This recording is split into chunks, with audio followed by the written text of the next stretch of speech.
पुरी के श्री जगन्नाथ मंदिर को हिंदू धर्म में विशेष स्थान प्राप्त है।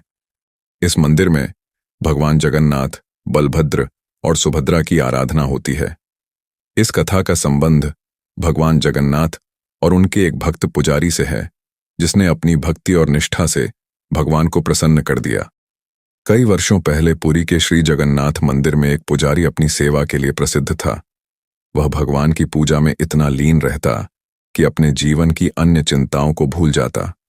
उसकी दिनचर्या में पूजा करना, मंत्रों का उच्चारण करना और भगवान के लिए प्रसाद तैयार करना शामिल था। वह भगवान जगन्नाथ को अपने माता पिता और मित्र की तरह मानता था। पुजारी की भक्ति इतनी सच्ची थी कि वह भगवान से अपने दिल की हर बात कहता। कभी कभी वह हंसी मजाक भी करता, मानो भगवान उसके मित्र हों। उसकी भक्ति में कोई आडंबर नहीं था। एक दिन पुरी में एक बड़ा उत्सव मनाया जा रहा था। राजा, रानी और कई बड़े व्यक्तित्व मंदिर में दर्शन करने आए। पुजारी ने उस दिन भगवान के लिए विशेष भोग तैयार किया। उसने अपने प्रेम से खीर और मिठाइयों का प्रसाद बनाया। जैसे ही वह भगवान के समक्ष प्रसाद अर्पण करने गया, मंदिर के बाहर जोरदार बारिश होने लगी। पुजारी ने जल्दी से भगवान की मूर्ति को ढक दिया ताकि बारिश की ठंडी हवा मूर्ति को ठंडा न कर दे। लेकिन तभी मंदिर में राजा आए और उन्होंने देखा कि भगवान के सामने अभी तक दीपक और प्रसाद अर्पित नहीं किया गया था। राजा ने पुजारी से क्रोधित होकर पूछा, तुमने अभी तक भगवान की सेवा पूरी क्यों नहीं की? क्या तुम अपने कर्तव्यों को भूल गए हो? पुजारी ने हाथ जोड़कर उत्तर दिया, महाराज, भगवान मेरे माता पिता की तरह हैं।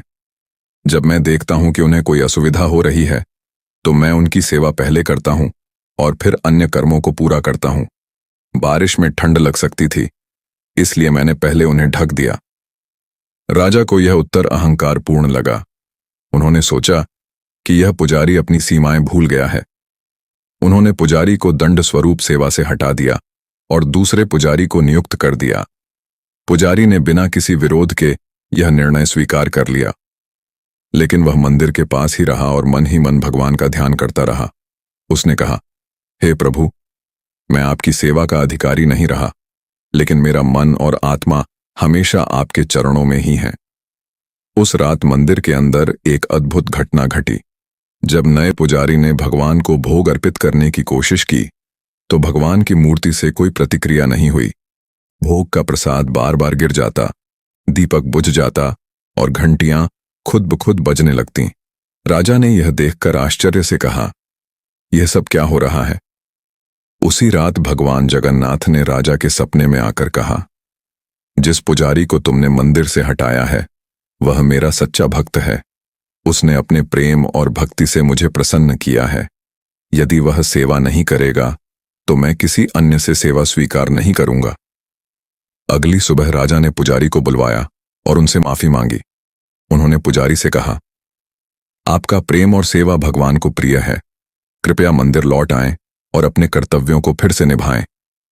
पुजारी ने विनम्रता से कहा, महाराज, सेवा का अधिकार भगवान के आशीर्वाद से मिलता है।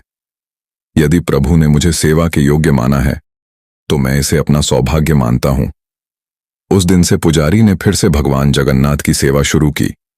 राजा ने इस घटना के बाद यह सुनिश्चित किया कि भगवान के भक्तों का सम्मान हमेशा किया जाए।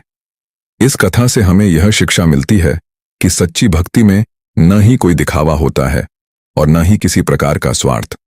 भगवान के प्रति प्रेम और समर्पण यदि सच्चा हो तो वह स्वयं भक्त के कार्यों को स्वीकार करते हैं। साथ ही यह कथा यह भी दर्शाती है कि भक्ति में अहंकार के लिए कोई स्थान नहीं है।